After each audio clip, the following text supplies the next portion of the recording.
Salut, c'est Seb. Alors aujourd'hui, eh bien écoute, je suis à Chiang Mai, tu vois, petit paysage campagne autour de moi et je te propose qu'on parle d'investir dans l'immobilier en Thaïlande. C'est des questions qui reviennent très régulièrement et je vais te raconter un peu mes deux expériences en la matière. Alors évidemment, ce qu'il faut savoir en Thaïlande, c'est que les règles elles sont un peu différentes de ce que tu connais en Europe et dans d'autres pays, puisque la terre ne peut pas appartenir aux étrangers. Ça veut dire que tu peux pas être propriétaire d'un terrain, mais en réalité, ce que les gens confondent, c'est la propriété du terrain et la propriété d'une maison qui est dessus. En gros, tu peux être locataire d'un terrain et construire une maison dessus. Tu vas me dire c'est un peu con parce que tu peux perdre le terrain. Alors évidemment, tu peux l'organiser avec des contrats. Évidemment, c'est sur des durées longues de 30 ans, c'est des leasehold et je t'en parlerai un peu après puisque c'est une opération que j'ai déjà faite. Et puis après ça, tu peux être propriétaire dans des condominiums, c'est-à-dire que le marché de l'immobilier ancien entre guillemets, tu vois ce que tu mettrais en France par exemple, ça n'existe pas dans le sens où il faut que ce soit un type de bâtiment très spécial, ce qu'on appelle des condominiums, dans lequel en fait 51% des propriétaires, si tu as 1000 appartements, tu dois en avoir 501 qui appartiennent à des Thaïs et tu en as 499 qui peuvent être achetés par des étrangers de plein droit et de propriétaires, acheter, revendre comme on le ferait en Europe. La seule différence ici également, c'est que tu n'as pas de notaire, tu as un office en fait où tu vas enregistrer un titre de propriété et tu vas mettre ton nom dessus et en fait ça suffit. Donc c'est plié en un quart d'heure, 20 minutes. Donc c'est extrêmement rapide contrairement à tout ce que tu connais en France et donc tu peux acheter quasiment un terrain, tu vois, ou acheter du moins un appartement en une journée, quoi. Enfin, si tu as l'argent évidemment à disposition, si le proprio il a tout ce qu'il faut, tu peux bloquer un rendez-vous et tu vois, c'est aussi simple que ça. En France, tu as des délais qui sont énormes. Mais pour revenir un peu après sur bonne idée ou pas, ça va dépendre de tes objectifs. C'est-à-dire qu'il n'y a jamais de bonne ou de mauvaise idée en réalité. Ça dépend de ce que tu as comme objectif et ça dépend de l'exécution que tu vas en faire. Un exemple tout simple, si tu te dis, bon voilà, je vais vouloir acheter un appart, je vais vouloir y passer 2-3 mois quand ça me chante, faire de l'Airbnb et peut-être faire de l'achat de revente, c'est un truc qui est foireux parce que tu n'as pas un objectif qui est clair là-dessus. C'est soit tu fais de l'Airbnb, bon il y a des contraintes à respecter, donc là également ça met un peu des barrières effectivement, soit tu l'achètes et puis tu habites dedans, soit en fait tu en fais autre chose. Enfin tu vois, tu peux pas tout faire à la fois. Donc l'erreur des gens, c'est de dire je vais prendre un peu le bon de chaque truc et au final tu fais rien qui est très bon. Mes deux expériences pour t'en parler. Alors la première c'était en 2011. J'ai acheté un terrain avec une ex à moi qui est Thaï et qui était archi, donc c'était une bonne idée sur le principe effectivement. Donc j'ai acheté le terrain et on l'a mis à son nom puisque je pouvais pas être propriétaire évidemment. Donc ça se passe très simplement en fait puisque toi tu enregistres un leasehold, c'est-à-dire que tu es locataire pendant une durée de 30 ans. Et j'avais pris soin par ailleurs de faire un contrat avec elle chez un avocat. Donc on avait balisé la sortie en cas de revente, en cas de truc, etc. Donc c'est un truc qui te coûte 200-300 balles mais qui était finalement très judicieux comme souvent quand tu as besoin de modifier un peu le plan originel. Donc du coup, eh bien, tu te retrouves avec un truc, tu as un terrain dont tu n'es pas propriétaire, mais tu as la jouissance pendant 30 ans, ça peut être renouvelé 2 fois, ce qui quand même est très suffisant et évidemment tu ne pourras pas le revendre. Tu peux construire dessus, tu as l'usufruit du terrain en fait, tu peux construire dessus effectivement après et effectivement tu vas perdre ce truc, mais bon sur une durée de 90 ans, tu perds un peu l'idée effectivement de léguer quelque chose, mais c'était pas forcément un objectif premier pour moi. Après, tu peux effectivement structurer quelque chose pour que la personne qui est propriétaire du terrain et toi qui es propriétaire de la maison, vous puissiez revendre le lot à quelqu'un d'autre. Donc c'est possible aussi. Mais ça dépend encore une fois de tes objectifs. Donc moi, l'idée, c'était d'avoir ce terrain et puis de construire une maison dessus. La maison, j'en serais propriétaire et mon ex étant architecte, ça facilitait un peu la démarche. Bon, les trucs de la vie font que ça s'est pas fait et qu'on s'est séparés. Et donc là intervient la bonne idée d'avoir fait un contrat parce que ça délimitait en fait les responsabilités de chacun. Et puis j'avais prévu effectivement qu'en cas de revente ou de séparation, eh bien, je lui verserai une somme qui compensait le truc, voilà, pour que ça soit un truc qui soit un bon deal, quoi, tout simplement. Donc ça s'est bien fait, terminé comme ça. Donc même en étant séparé, j'ai récupéré mon argent, enfin mes billes, parce qu'on a cassé le leasehold, parce qu'on a revendu le terrain. Et donc quand elle revendait le terrain, il fallait mon accord, parce que j'étais locataire pendant 30 ans, donc elle pouvait pas le revendre sans mon accord. Et par ailleurs, on avait un contrat derrière qui faisait que. Donc tu vois, tu peux vraiment baliser le parcours. et tu peux effectivement être propriétaire d'une maison, pas du terrain encore une fois, en Thaïlande et y construire effectivement pour tes vieux jours par exemple une retraite. C'est pas obligé que ça soit ta femme ou quelqu'un de ta famille, ça peut être quelqu'un qui est totalement étranger à l'opération. Simplement toi, ce qui va se passer, c'est que tu vas financer le terrain, tu fais un contrat et donc la personne à qui tu offres le terrain, puisque finalement elle en sera elle propriétaire, à terme, elle va te le louer entre guillemets et tu arranges le contrat va faire, je ne vais pas rentrer dans tous les détails parce que sinon on va perdre beaucoup de temps, mais disons que l'idée c'est ça, c'est toi qui avances l'argent à la personne qui va te louer le terrain gratuitement ensuite. C'est les flux financiers, tu les délimites autrement, mais bref, c'est un peu comme ça. Et ce qui fait que de toute façon c'est bordé parce que la personne ne peut pas revendre le terrain au Land Department Office, il le stampe et il y a ton nom qui est dessus, donc ils ne peuvent pas le revendre sans ça. Et puis voilà, donc c'est un truc qui est sécurisant et qui est possible. Il y a des règles, effectivement, il y a des permis de construire, il y a des trucs à savoir. Bon, là encore, ça mériterait une formation entière là-dessus, donc je ne vais pas rentrer dans les détails. Après, pour faire de la location pure, alors, la location pure, c'est pas interdit. Airbnb, c'est réglementé, c'est-à-dire que la location à la nuitée est interdite en fait en Thaïlande sans licence hôtelière. Et la licence hôtelière, il faut que ça soit un bâtiment. Si tu es dans un bâtiment où il y a 100 appartements, c'est le bâtiment qui doit l'avoir pour que tous les gens tous les propriétaires puissent profiter de cette partie-là. Le fait est qu'aujourd'hui, c'est rarement le cas, sauf quelques exceptions que je connais. Bon, ça, tu me diras, ça n'empêche pas qu'Airbnb fasse de la loc en Thaïlande, c'est vrai, mais la police maintenant commence à distribuer des prunes d'une manière intensive et c'est 100 000 bahts d'amende pour ceux qui contreviennent et qui sont un peu chopés. Donc bon, voilà, c'est un risque et c'est calculable aussi. Après ça, tu peux être dans la loi totalement, c'est-à-dire que tu vas pouvoir louer au mois. Par exemple, si tu loues ton appart au mois, tu es totalement dans les règles de la loi. Tu as des taxes sur les revenus fonciers également. Tu as des agences qui peuvent s'en occuper pour des tout petits budgets, c'est-à-dire grosso modo 5%, je crois, ils vont te prendre pas beaucoup plus forcément. Et tu vas pouvoir comme ça avoir un appart dont tu es propriétaire ou tu as un locataire à l'année comme tu le feras en France. Donc tu auras des revenus, un petit revenu parce qu'on est en Thaïlande évidemment et donc du coup, tu vas pas louer un truc 500 ou 1000 balles de la même manière que tu le feras en France. Ça faut le savoir également.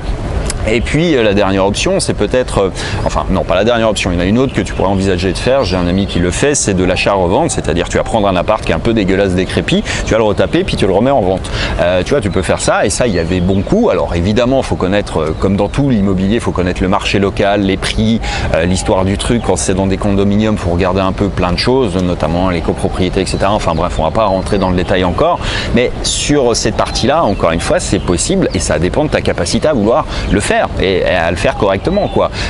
Et puis le dernier aspect, c'était donc de peut-être, tu vois, t'acheter un appartement pour toi et puis de l'utiliser en espérant peut-être que ça prenne de la valeur d'ici quelques années. Alors sur cette partie-là, sur la dernière, alors on va les prendre dans l'ordre. Acheter un terrain et construire une maison dessus, c'est pas mal effectivement. Alors après, il faut savoir que quand même, ça va être beaucoup de contraintes parce que les chantiers ne se font pas tout seuls. Si tu as des connaissances, c'est mieux. Si tu es sur place, parce que déjà ils construisent pas forcément, tu vois, des maisons comme nous on construit, ou alors il y a des promoteurs qui sont des promoteurs européens, mais les prix sont x2, x3. Budget de construction, c'est intéressant quand même. J'avais étudié cette option-là. Effectivement, on peut sortir des maisons pour 1,5 million de bahts qui sont franchement pas mal. Et en valeur marchande, c'est des trucs que tu trouverais peut-être à 3-4 millions, quoi. Tu vois, c'est un peu cette idée-là. En ordre de budget, après, ça dépend des degrés de finition, ça dépend de ce que tu mets dedans, ça dépend de plein de choses. Donc bon, bref, garde un peu ces chiffres en tête. Donc oui, c'est possible. Non, c'est pas forcément simple parce qu'il faut des permis de construire, parce qu'il y a de l'administration ici aussi là-dessus. Et puis parce qu'après, il va falloir gérer le chantier. Gérer le chantier, ils construisent pas comme on construit en Europe. Donc il y a des trucs qui sont pas faits. Par exemple, dans les maisons, c'est rare qu'on mette, tu vois, des trucs en placo. Enfin, on isole assez peu ici. Le mode classique, c'est la brique comme ça, donc tu as des gros piliers, tu as une maison à plat qui est le plein pied, et puis voilà. Après, si tu veux, tu peux mettre du placo, mais tout ça, ça va coûter plus cher et ça demande plus de compétences dans certains domaines. Donc c'est un peu ça qui est problématique parfois à traiter. Pour la partie, tu vois, donc construire ta maison, c'est possible, c'est sympa, c'est une bonne idée. Après, il faut encore vouloir passer tes vieux jours ici. Moi, je le ferai peut-être un jour, effectivement. Pour l'heure, c'est pas ma vision des choses. Être propriétaire de ta résidence principale d'un appart, c'est pareil. Je suis pas fondamentalement pour parce que j'ai encore un appart au Cambodge, parce que j'ai failli en acheter un à Chiang Mai, ça c'est pas fait, c'était c'était ma deuxième expérience, mais là c'était pour faire du locatif, effectivement. Et ça s'est pas fait parce que la proprio m'a planté à la dernière minute, en fait, juste au moment où on signait les papiers. Là, j'avais 1,8 million de bahts en liquide dans un sac et elle m'a planté sur place, je sais pas, parce qu'elle a dû avoir une meilleure offre. Enfin bref, tout ça pour dire que ça peut capoter et ça a été le cas. Donc voilà, tu peux à peu près tout faire. Simplement, il faut, comme partout, connaître à la fois le marché, connaître les règles du jeu, savoir dans quoi tu t'embarques, connaître les conditions de sortie, les prévoir, puis avoir un plan, quoi. Parce qu'encore une fois, tu fais pas de l'achat de revente pour bifurquer en disant ouais mais finalement j'ai changé d'idée, parce que non, ça se passe pas comme ça. L'immobilier, c'est un truc qui implique de l'argent et ça aussi, ça fait partie des spécificités locales. C'est que ici, tu n'auras pas droit au crédit, tu vas tout payer cash et tu vas pas pouvoir faire financer par une banque française un appart en Thaïlande. Ils l'ont eu fait à une époque, mais ils le font plus depuis très longtemps. Et donc ça veut dire que tu arrives avec tes ronds, donc voilà, il faut tout assumer, tout financer, tout payer de ta poche et ça change aussi considérablement le truc. Tout ça pour dire que, encore une fois, il n'y a pas de bon ou de mauvais marché, ça dépend de comment tu sais l'utiliser. C'est un terrain de jeu, quoi, en fait. Il y a des bonnes opportunités, mais après tu vois, par exemple les condos, je suis quand même beaucoup plus mitigé dans le long terme. C'est-à-dire que ici, en Thaïlande, il faut comprendre un truc, c'est que tu as toujours une nouvelle construction qui vient à côté d'une ancienne. J'en ai fait une vidéo il n'y a pas très longtemps sur les coulisses de l'immobilier à Pattaya, mais tu vois un peu l'idée, c'est que tu as un vieux condo, à côté on va te mettre un truc 5 étoiles qui est ultra récent. Quand tu es locataire, tu fais quoi? Tu prends celui qui est ultra récent. Donc ça ne veut pas dire que ça fait forcément descendre les prix, mais ça ne les fait pas monter du moins. Et souvent on retrouve un peu ce mécanisme-là quand même, largement je trouve, une fois que tu enlèves un peu l'inflation, les trucs, je suis pas certain, enfin tu vois, je vais pas te dire de conneries, il faudrait les regarder vraiment précisément, mais j'ai quand même largement l'impression que tu es plutôt à être vraiment flat, et même à Bangkok. Alors après, évidemment, tu as toujours des bons coups à faire, des trucs, il faut acheter pas cher. Si tu as quelqu'un qui est pressé, qui a besoin d'argent et que tu peux revendre un an ou deux plus tard, oui, tu peux faire des bonnes OP. Mais tu vois, ça c'est encore une fois, c'est pas le plan originel. Ou alors, bah si, mais tu fais que ça. Donc tu peux en vivre effectivement en faisant que ça. C'est-à-dire acheter des appartes, tu attends le bon coup, tu immobilises du cash et puis tu le revends quand tu as trouvé un bon acheteur. C'est possible de le faire comme ça, mais encore une fois, ça ne demande pas les mêmes compétences, ça ne demande pas les mêmes techniques, ça ne demande pas les mêmes objectifs, pas les mêmes stratégies que de faire un truc qui dit bon, je prends un appart, je colle ça chez un mec qui va me le gérer, qui va me mettre un locataire, je vais prendre 300 balles par mois, voilà, ça va me faire une petite rente ici, de quoi payer les vieux jours plus tard. C'est pas du tout les mêmes objectifs. Donc encore une fois, c'est surtout ça sur lequel je cherche à attirer ton attention, c'est que c'est souvent en fait l'exécution qui pêche. C'est-à-dire, tu vois, moi j'ai un appart au Cambodge par exemple et je m'en occupe pas. Bon, il est un peu sur Airbnb, mais un tout petit peu seulement. J'ai quelqu'un qui s'en occupe, mais j'ai pas le temps de surveiller ce qu'il fait. Donc tu vois, c'est un peu problématique. Et c'est là un peu la fin de mon raisonnement aussi, c'est de dire que il faut. Alors moi j'ai décidé ça aussi, c'est d'éviter maintenant d'investir de l'argent dans les pays dans lesquels j'habite. Parce que ça te fait des freins, c'est-à-dire que tu vois, tu te retrouves un peu pieds et mains liés et puis tu sais pas trop comment ça va évoluer. C'est-à-dire que moi je suis arrivé en Thaïlande en 2010, mais je suis déjà reparti. Tu vois, je suis parti, je suis revenu. J'ai passé 4 ans basé au Cambodge et tu sais jamais comment ça évoluera. C'est-à-dire que quand je suis parti, il y avait un autre roi, un autre premier ministre, un autre système politique. Aujourd'hui c'est autre chose et quand je suis parti c'était encore un truc intermédiaire. Enfin bref, donc tu vois, c'est quand même très compliqué d'envisager forcément toujours l'avenir aussi. C'est une variable qui est intéressante à prendre en compte, je pense, surtout si tu dis, bon voilà, aujourd'hui j'ai 40 ans, dans 15 ans je voudrais prendre ma retraite et avoir une petite baraque. Ouais, 15 ans c'est vachement long quoi ici. Et tout peut changer extrêmement vite. Dans 15 ans, je pense qu'il y aura un autre roi encore, un autre système politique aussi. Et c'est pas être alarmiste, c'est juste être prudent quoi sur les trucs. Et par ailleurs, moi j'ai beaucoup plus bossé sur voilà, plus la théorie des 5 drapeaux. Maintenant, j'en ai parlé dans une vidéo privée. Si ça t'intéresse d'ailleurs, tu peux t'inscrire en fait sur ma liste de contacts privilégiés qui ont accès à ce type d'infos. C'est gratuit, c'est dans la description de cette vidéo.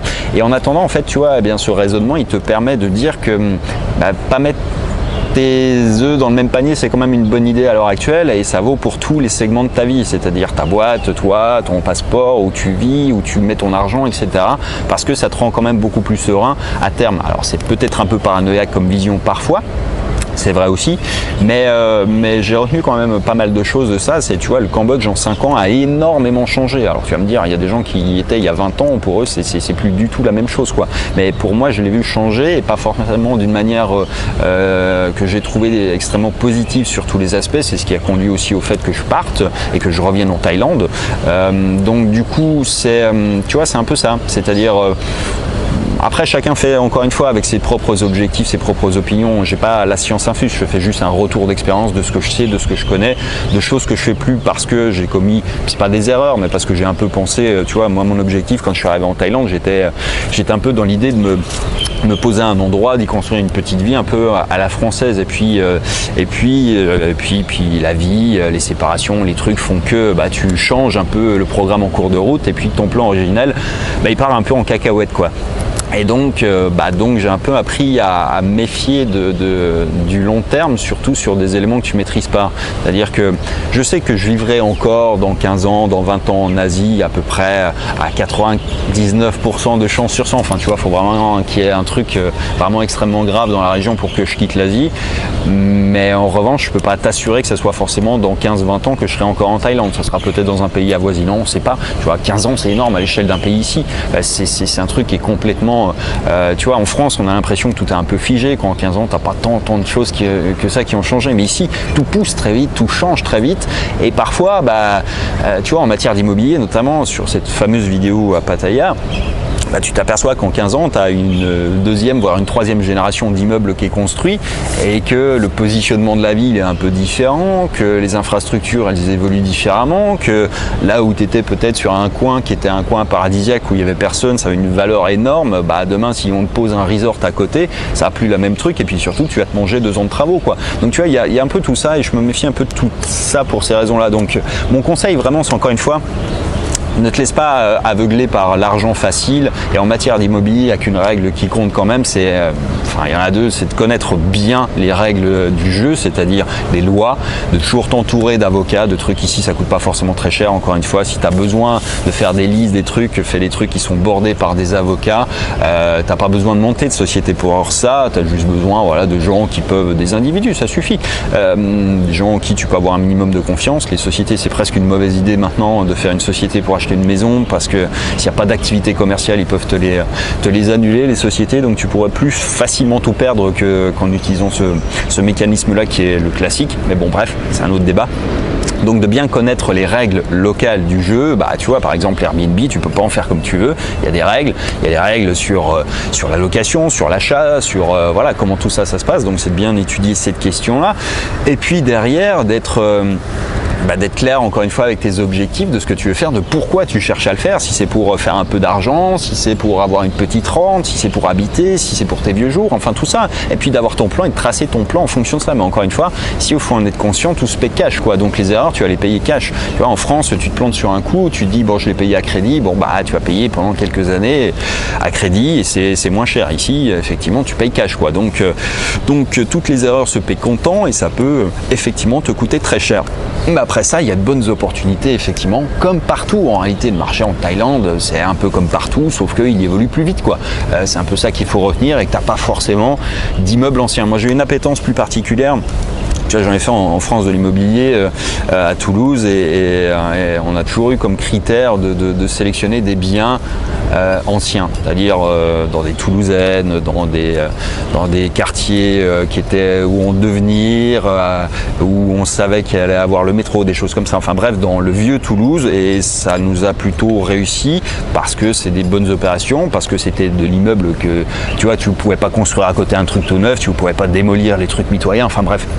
Il y a plein de raisons à ça qui, ici, n'existent pas de la même manière. Donc, il faut faire extrêmement attention à ça.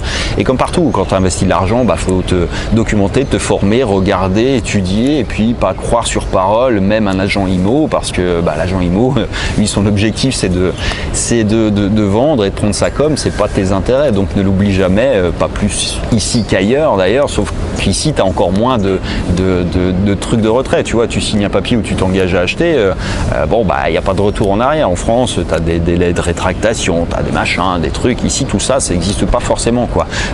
Donc il y a plein de petites spécificités locales qu'il faut impérativement connaître. Mais encore une fois, après ça, il y a des coups à faire comme partout. Alors tu peux juste vouloir te poser, avoir un petit endroit à toi pour finir tes jours pour 30-60 ans, quoi. Tu vois, c'est loin d'être impossible. Effectivement, il y a plein d'endroits en Thaïlande, à la campagne, où tu peux faire ça avec des budgets qui sont dérisoires, effectivement. Bref, voilà pour cette vidéo. Eh bien écoute, je te dis à très bientôt dans la prochaine. Ciao.